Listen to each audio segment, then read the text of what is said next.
Strangers, spring is here. Any minute now. That's what they say, anyway. And if you're looking for a wardrobe refresh, may I suggest one of my favorite places for luxury style without the luxury price tag? Quince has everything you need to get yourself outfitted for the warmer weather, all at prices that are up to 80% less than similar brands. Plus, the quality at Quince is so good, you can be confident you're buying pieces that will last, not something that needs to be replaced next year. Right now, we're all about spending less for higher quality and avoiding having more things end up in a landfill than is absolutely necessary. With Quince, you can feel good about your purchases because Quince partners directly with factories that employ sustainable practices and only use the best quality fabrics. So whether you're looking to outfit yourself or your home, Quince has what you need at a price that really is unbeatable. For your next trip, treat yourself to the luxe upgrades you deserve from Quince. Go to quince.com/strange for 365-day returns, plus free shipping on your order. That's QUINCE.com/strange to get free shipping and 365-day returns. Quince.com/strange. Barring any kind of brain injury or illness, do you think you could ever have trouble identifying someone important to you? How long would it take you to forget a loved one's face? Decades? Years? Could you forget your own child's face in 7 months? Welcome to Strange and Unexplained with me, Daisy Egan. I am pretty bad at remembering faces, I'll admit it. There are some people I've met many times whose faces just refuse to stick in my brain. But one person I will never forget, unless the ravages of age take all my faculties from me, is my son. I once recognized his cry from all the way across a Whole Foods when he was a baby. And sure, my son is relatively distinctive looking, what with his red hair and blue eyes, the rarest combination in the world. But he's also just the cutest little kid to ever walk the earth. That is an objective fact. And who could ever forget the cutest little kid to ever walk the earth? Seriously, though, most parents would know their own child upon sight without hesitation. I struggle to think of a reason beyond serious mental impairment brought on by disease or drugs that would make it otherwise. And yet, in today's story, 3 parents of 2 different boys all seem to struggle with the simple task of identifying their child. How could that possibly be?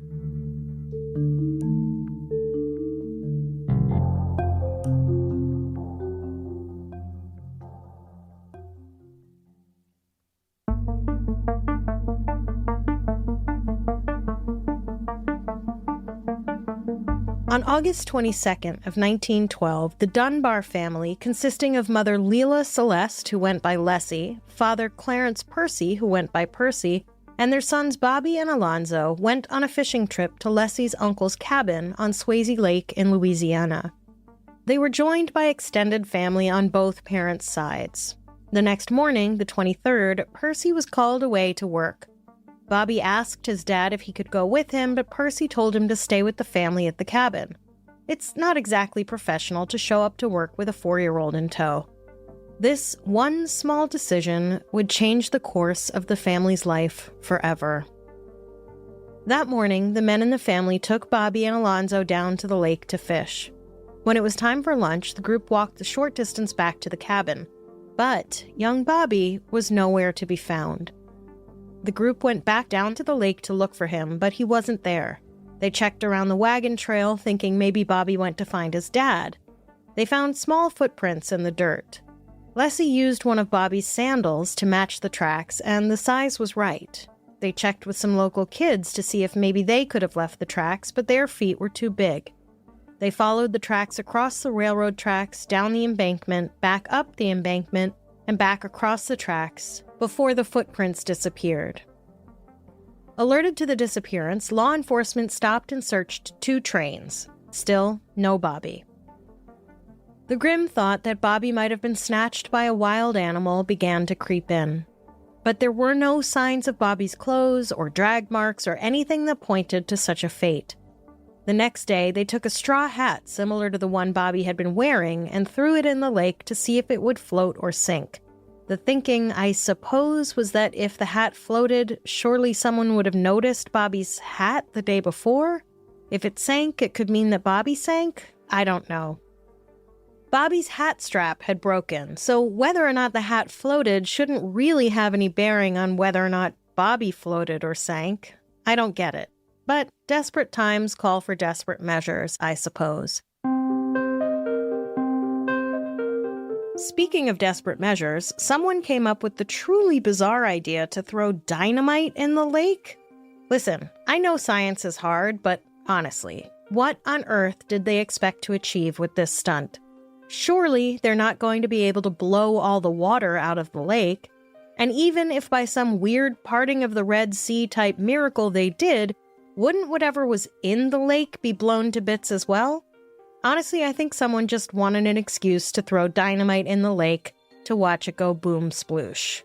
Also, for some reason, they did the dynamite stunt in the middle of the night. Apparently, they also caught a few alligators and cut them open to see if Bobby had been eaten.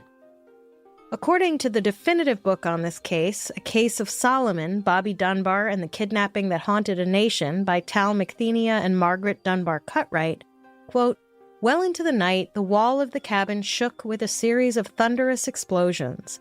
Muddy men wandered wild-eyed through the smoke-filled camp. In the dark beyond, lanterns flashed through the trees, and across the lake was a line of massive fires. The surface of the water itself was roiling with the blasts of dynamite. To the south, by the train trestle, a thick cable was stretched from shore to shore, dangling hooks to drag the depths. They were looking for a body." End quote. Apparently, 2,000 people participated in the search. A week into the search, locals had raised $1,000 as a reward for information leading to the discovery of Bobby. That's more than $32,000 in today money. If someone had Bobby, surely that would lure them out of whatever hidey hole they were in. But no one had sent a ransom note, so if someone did have Bobby, it seemed money was not their goal.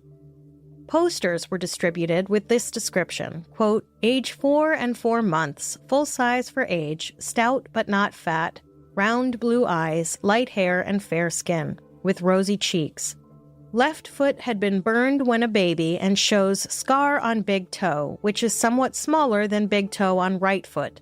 Wore blue rompers and straw hat, without shoes. Full name, Robert Clarence Dunbar." End quote. Very quickly, I want to point out that Lessie was initially going around matching sandal prints, but now the story was Bobby had no shoes on. Not a huge deal, I suppose, but still. Now, remember that scarred toe. It was significant enough to stunt the growth of the toe.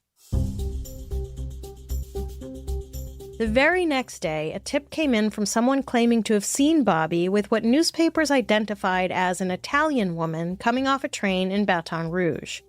5 years earlier, a Sicilian gang known as the Black Hand took a boy, demanded a $6,000 ransom, more than $200,000 in today money, and then strangled the boy to death when he started crying for his parents.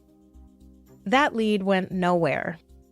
And then, in September, the Dunbars received a letter that read, quote, "Listen, there is an old man here with a little boy with light hair, blue eyes, and he claims that an old lady came to his house with him and gave him the little boy.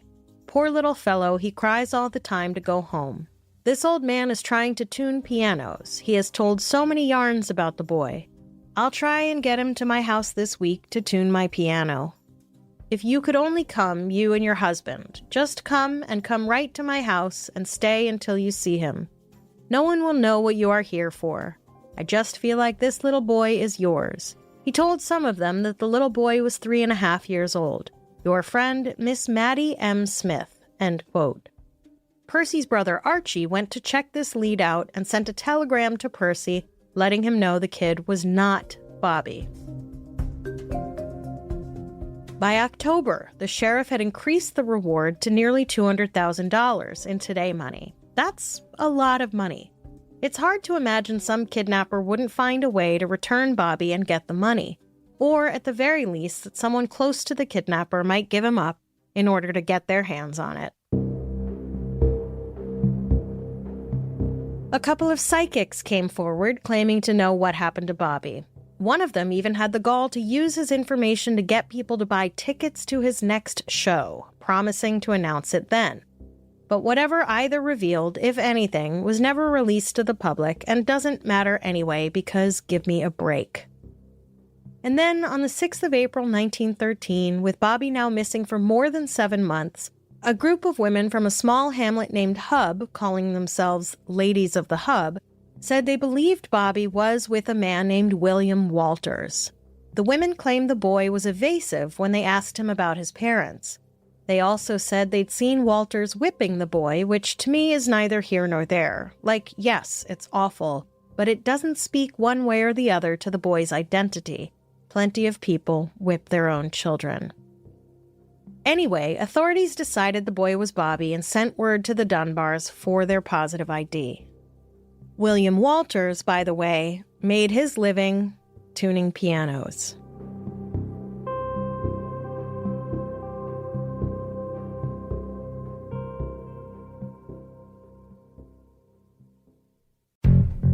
Strangers, my new favorite olive oil is back. Graza olive oil is sourced from one place and one place only, Jaén, Spain. That means no mysterious blends and an olive oil that is traceable, fresh, and really delicious.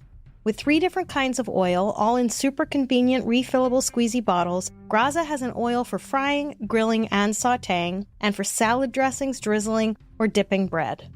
I really love Graza olive oil, and now I'm using it to finish all my pastas. And next, I'm going to venture into olive oil ice cream. Hell, I might even make a Graza olive oil cake. You can't stop me. So head to graza.co and use Strange to get 10% off Trio, which includes sizzle, frizzle, and drizzle, and get cooking your next chef-quality meal.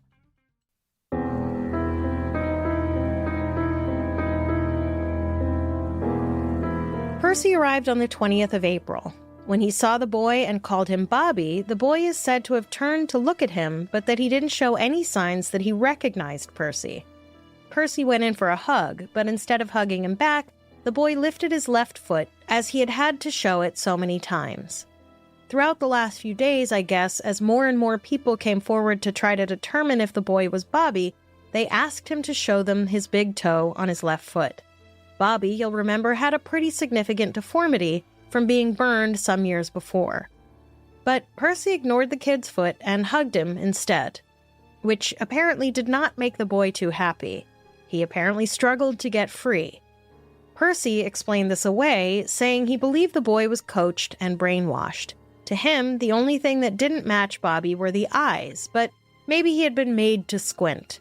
He also held on to the way Bobby pronounced automobile, oddbeel, which is how he said Bobby pronounced it.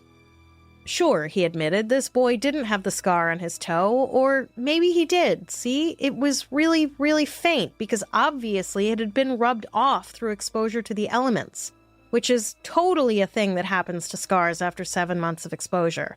Let's not forget that most of those months were winter months, and while the Deep South probably doesn't get too cold in the winter, I'm willing to bet it gets cold enough to warrant the use of shoes. Walters, for his part, was, according to Percy, belligerent and evasive, and insisted the boy's name was Bruce Anderson.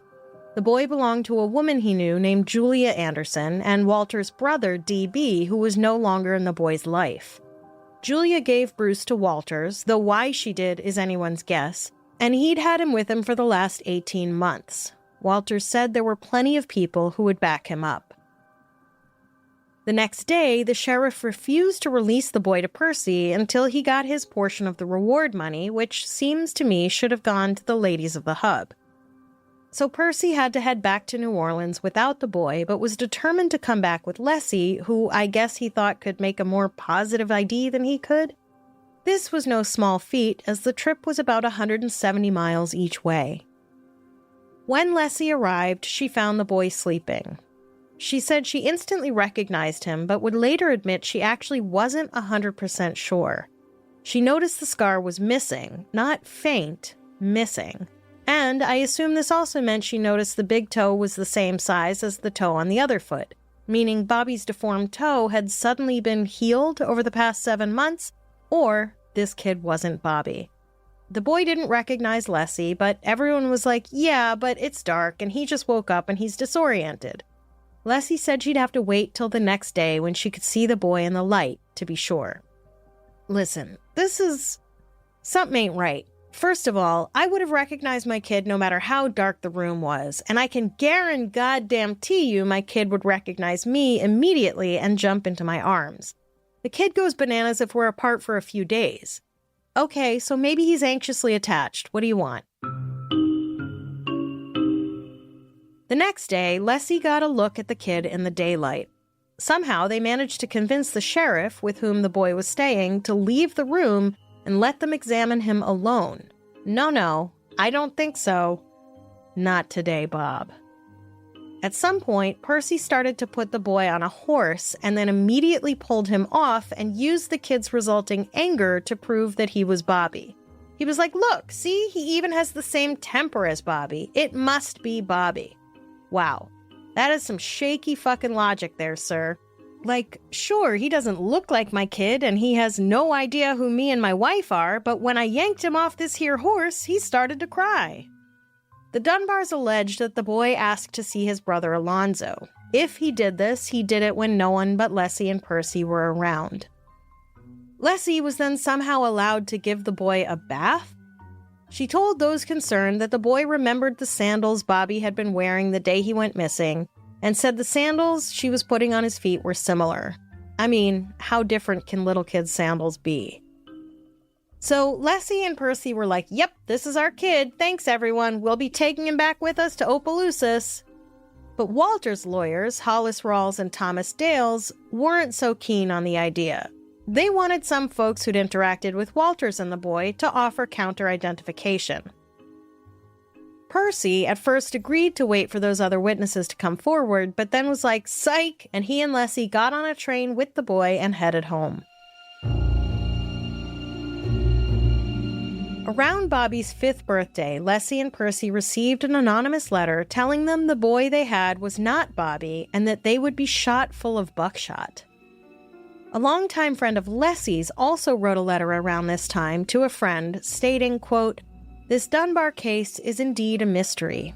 While I cannot understand how the mother could not identify her own child at first sight, I think that she really and truly believes that the child is hers. I could have never been so conservative. For my part, I see no resemblance whatever between the two children except in badness. The features of this child are absolutely different to what I remember of the lost child.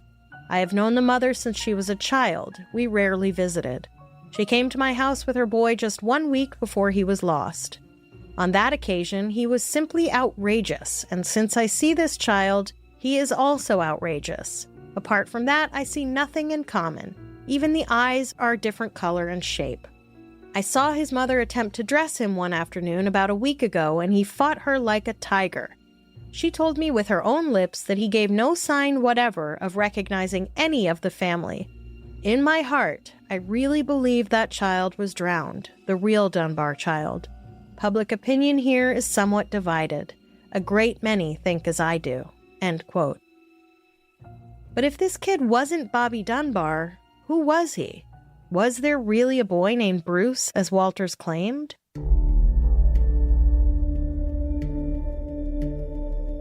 The witnesses Walters' lawyers had wanted to bring forward were Jephthah and Matilda Bilbo, no relation to the Hobbit, a married couple who'd hosted Bruce and Walters at their house for 2 weeks, and then hosted Bruce for a month while Walters was in the hospital. This, they claimed, was in July and September of 1912. Matilda also claimed to remember discussing the Bobby Dunbar case in front of Bruce, and that Bruce had had no reaction. Surely, if he was Bobby, he would have at least flinched? There were 2 other families that came forward, claiming the boy the Dunbars thought was Bobby was indeed a boy named Bruce who stayed with them while he was traveling around with Walters. Walters continued to insist that the boy was Julia Anderson's son Bruce. He told police Julia had given Bruce to him because she couldn't take care of him herself. Also, he claimed he was trying to save her from a reputation because she was a single mother, which was, of course, the worst thing a woman could be. Julia Anderson was tracked down in late April and confirmed that she did indeed give her son Bruce to Walters, but said it was only supposed to be for 3 days. Walters had kept Bruce for over a year. Obviously, everyone was like, why didn't you tell the police when he didn't come back with your son? Anyway, Julia made a statement that read in part, quote, "I would know my son if I were to see him, and I am sure he would know me. I am willing to go anywhere to identify him on the condition that my expenses be paid and that I be allowed to take the child away from Walters. The boy has no marks upon him by which he could be identified. Up to 3 years old, the boy had a small red speck in the corner of his right eye. At 3 years of age, that speck disappeared, except that it could be noticed in the fruit of time. I have no picture of the child, but have a lock of his hair. My son had dark blue eyes, fair skin, very light hair, and was a strong, healthy child. I had no physician when Bruce was born, only a colored midwife who is now dead." End quote. Although when questioned about Bruce, she said he had a scar, which she called a peach, over his right eye and a mole at his left knee and hip, ruddy skin, no scars, and a sharp, strong voice. So then he didn't have no marks upon him.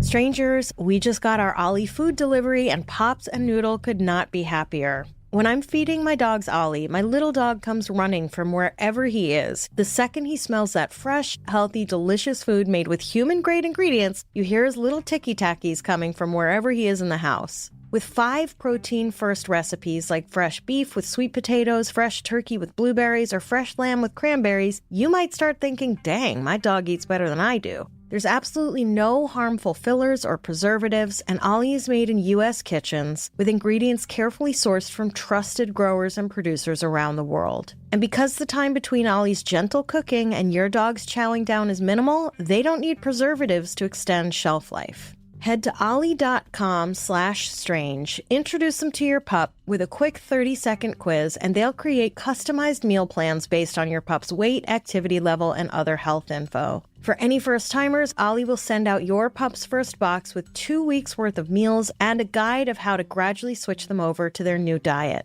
Give your pup a fresh start this new year by letting them taste test a personalized meal plan with Ollie. Head to ollie.com/strange. Tell them all about your dog and use code STRANGE to get 60% off your first box of meals when you subscribe today. Plus, they offer a clean bowl guarantee on the first box. So if you're not completely satisfied, you'll get your money back. That's ollie.com/strange and enter code STRANGE to get 60% off your first box.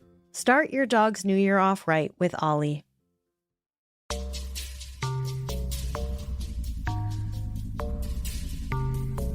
On May 1st, Julia was given an opportunity to see the boy. For some reason, while the Dunbars had been allowed to examine the boy alone, Julia's meeting included the people with whom she was staying, the Dunbar's lawyer, 3 doctors, including the Dunbar family doctor and another that was the Dunbar's neighbor, and for some fakakta reason, a cashier from the bank. Not only that, but then Alonzo was brought in, along with a couple of other nephews. Then, and I really wish I could impress upon you how confounding this decision was, the boy was taken out of the room before Julia entered. I guess they were trying to see if she would identify one of the other boys as her son. Julia said none of the boys present were Bruce, and then apparently some jabroni in the room yelled out that she failed to identify the boy. Bro, who are you and what are you talking about? Despite this weird false outburst that for all we know was made by the fucking bank clerk who was inexplicably present, Julia was finally shown the boy. She said he looked familiar to her, but he would not respond to the name Bruce.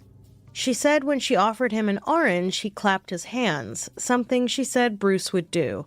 She also acknowledged that Alonzo looked like Bruce. The next day, Julia was given another opportunity to see the boy, this time at a neighbor of the Dunbar's house. She still wasn't confident and reminded people that she hadn't seen Bruce in well over a year. I mean, yeah, but still, come on. She noted that he didn't have any scars on his feet, and apparently she didn't look for a mole she claimed her son had. Regardless, she had a gut feeling it was her son.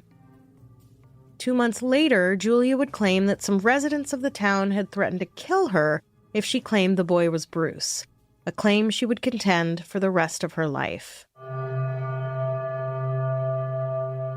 A local paper, the New Orleans Daily State, held nothing back in their reporting. Quote, "Animals don't forget, but this big, coarse country woman, several times a mother, she forgot. She cared little for her young. Children were only regrettable incidents in her life. There is no doubt she is honest. She wants to help the authorities. She wants to find her son Bruce Anderson, but it is only a mild desire. She hopes her son isn't dead, just as she hopes the cotton crop will be good this year. Of true mother love, she has none." End quote. And, quote, "No one, we are sure, would like to see an outcome that would take this child from a pleasant home and send him back to the wretched car of the old tinkerer or the poverty-stricken and unmotherly woman of the mountains." End quote. Yikes, dude. Yikes.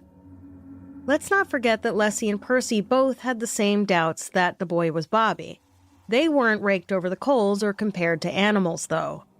Meanwhile, 2 men came forward claiming they saw Walters by the lake the morning that Bobby went missing. This was indeed the first mention of this in the 8 months since Bobby disappeared.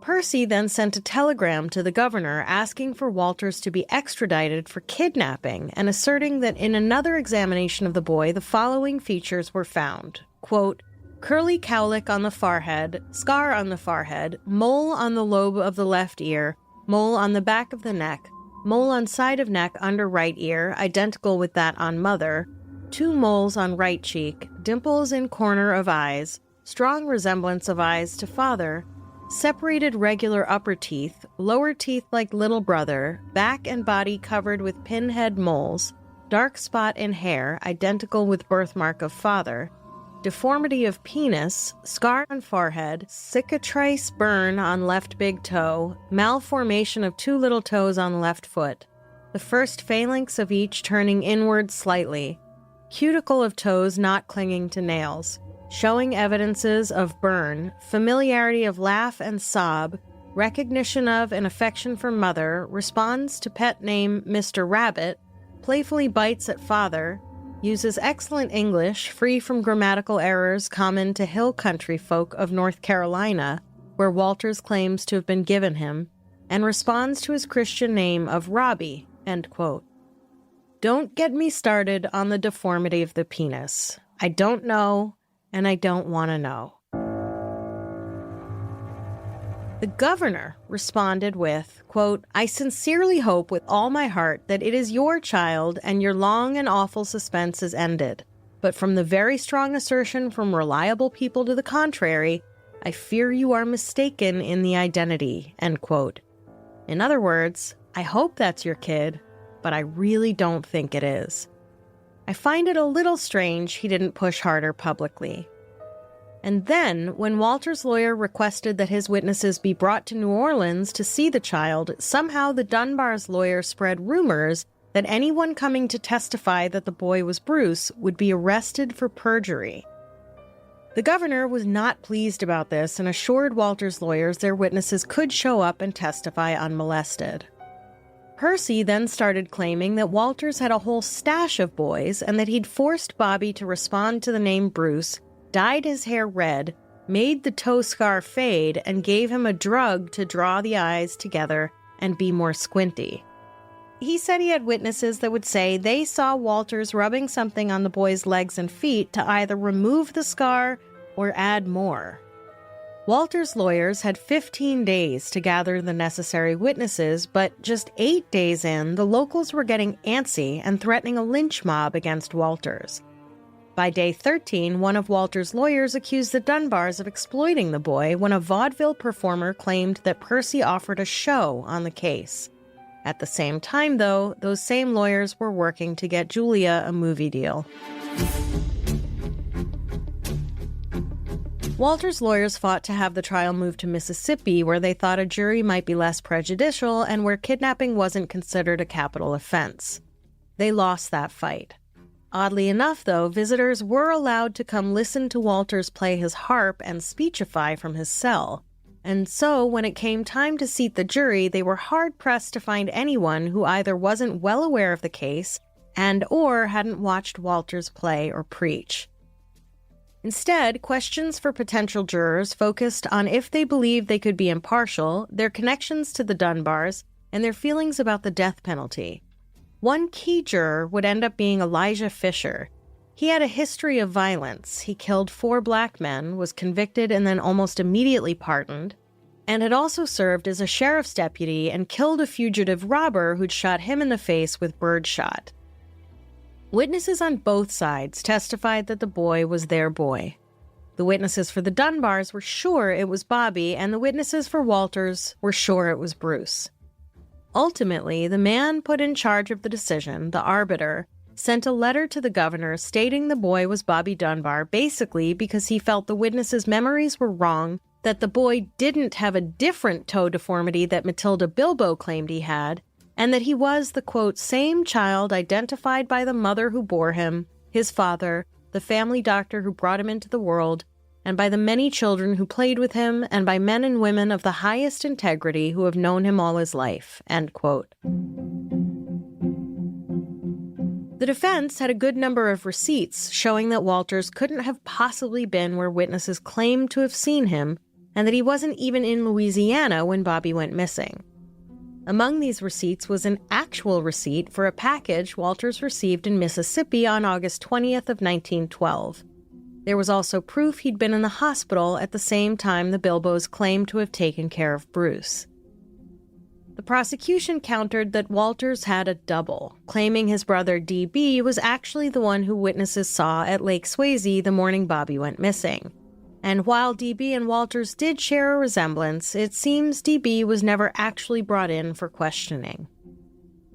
One doctor explained the discrepancy between Matilda Bilbo's description of Bruce's feet and the feet of the boy in question.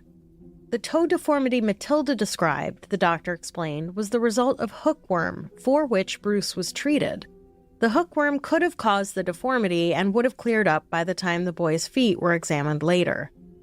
Leslie was asked why she'd given such a vivid description of her son's burned and deformed big toe when they were searching for Bobby, only to later claim the burn scar had been fading and had possibly completely faded by the time they found him. Leslie responded to this claim by saying that Percy intentionally kept a lot of information from her during the search in order to protect her nerves. The implication being, I suppose, that she didn't know her son's toe deformity was such a large part of his description. One witness was brought forward just to testify that a burn mark he'd received as a child had never faded and was indeed still prominent. To be honest, much of the prosecution's case was hearsay and opinion. One person who had been at the lake the morning that Bobby went missing testified that Bobby couldn't have drowned because surely they would have found his body. One doubts, however, they succeeded in opening the stomach of every single alligator in the area, not to mention all the bears. Also not to mention the very likely possibility that they could have blown Bobby's body to bits when they dynamited the lake in the middle of the night.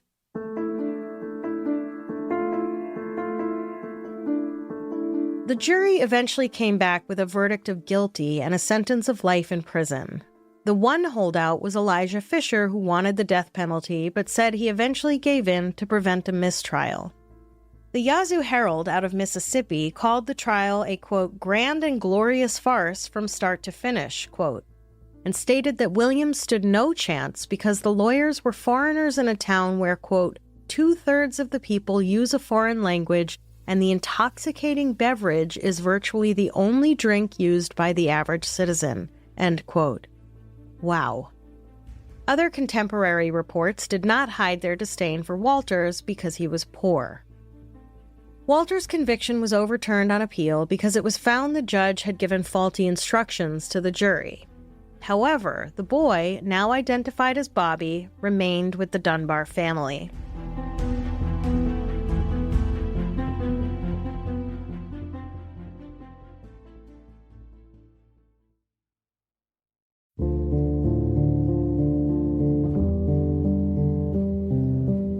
Leslie and Percy's life after the trial was not free from turmoil. They eventually divorced, and Percy got custody of Bobby and Alonzo.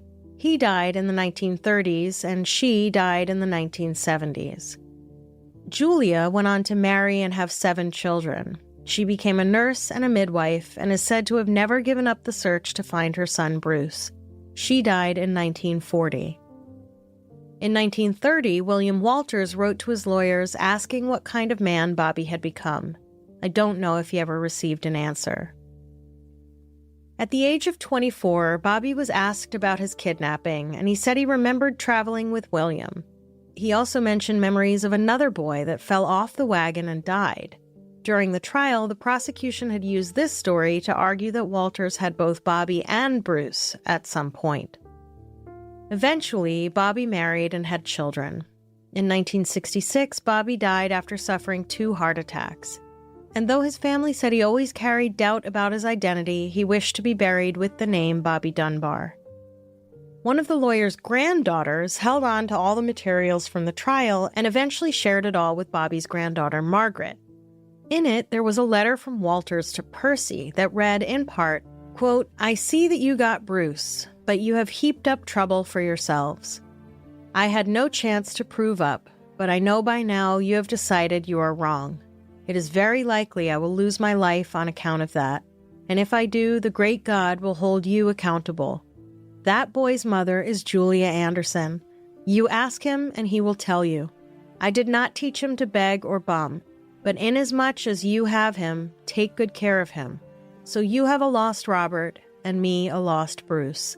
May God bless my darling boy. Write me if I don't get lynched. I think you will be sad a long time, but I hope not too bad." End quote. And then, in 2004, Bobby Jr. and his cousin David, Alonzo's son, took DNA tests. The tests show that Bobby Jr. was not a blood relative of David. In fact, the test revealed that Bobby Dunbar was indeed Bruce Anderson. On May 1st of that year, Bobby Jr. attended the Walters family reunion to give them the news. The family was, needless to say, thrilled to get confirmation. If only Julia had been alive to hear it. It is hard to look at the pictures of little Bobby Dunbar and Bruce Anderson taken around the time that Bobby disappeared and confuse them for the same child. They are very clearly 2 different children.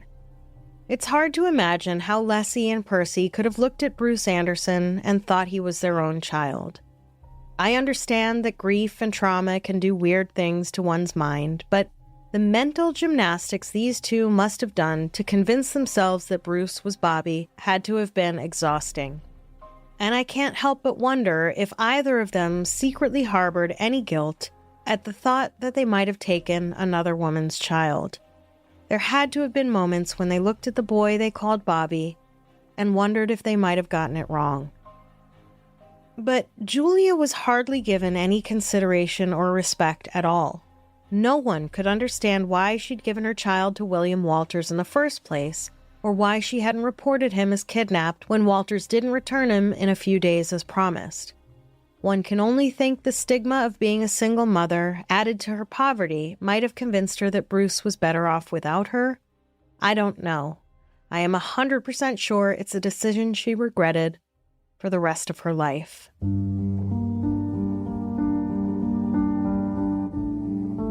Bobby Dunbar, née Bruce Anderson's granddaughter, Margaret, believes Bobby fell into the lake that day and was likely eaten by an alligator, regardless of what the very scientific test with the straw hat might have suggested. One wonders how the several adults at the lake didn't notice someone falling in. Surely there would have been a loud splash and a scream? Though my colleague Amber Hunt reminds me there was a boy snatched by an alligator at a Disney resort, and it happened so quickly the boy didn't have time to react. Why there was an alligator in a Disney resort is a topic for another day, I suppose. Add it to the list of reasons why I don't take vacations at Disney resorts. It goes, I can't afford it, I hate crowds, alligators. We will likely never know what happened to the real Bobby Dunbar that day on Lake Swayze.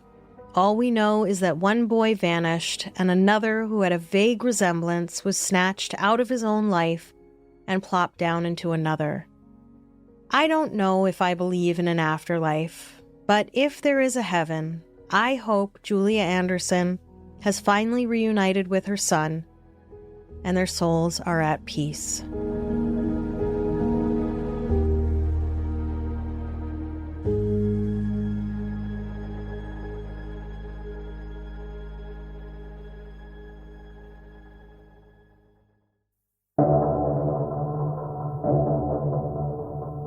Next time on Strange and Unexplained, there are recent updates to a case we did in an episode back in Season 2. Possible answers to what happened to Aisha Degree. Strange and Unexplained is a production of Three Goose Entertainment with help from Grab Bag Collab. This episode was written by me, Daisy Egan, with research by Keely Hayes. Sound design and engineering by Jeff Devine. Music by Epidemic and Blue Dot Sessions. If you have an idea for an episode, head to our website, strangeandunexplainedpod.com, and fill out the contact form. I will write back. For more amazing content, join us at patreon.com/grabbagcollab, where for just $5 a month you get all the Grab Bag exclusive shows, and for $8 you get those, plus Amber Hunt's Crimes of the Centuries and Strange and Unexplained early and ad-free. Grab Bag is an all-female and non-binary owned profit share network where our contributors get to keep ownership of their shows. We strive to give a platform to those who might not be able to land themselves on a bigger network. Who knows? Maybe you have a podcast idea you'd like to pitch to Grab Bag. We've got live recordings, watch parties, book clubs, and more. Why there's so much going on over at Grab Bag, you'll wonder if we missed the memo on how capitalism works. Join me on Instagram at SNUPod, Daisy Egan, and Grab Bag Collab, or head to the Facebook page to join in the conversation. If you like the show, please visit a sponsor with our unique code, give us a quick review and 5 stars, subscribe and download, and tell a friend. Stay strange.